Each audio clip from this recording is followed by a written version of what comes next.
The scope of the safety case in 4600 is everything needed to independently assess safety.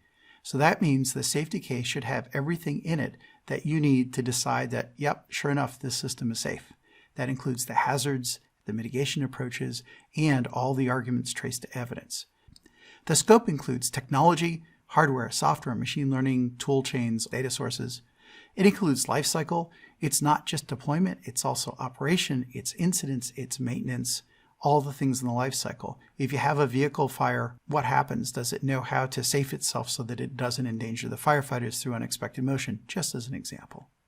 The infrastructure, the vehicle, the roads, the data networks, the cloud computing, road users such as pedestrian and light mobility users, emergency responders, and the environment, such as the operational design domain definition.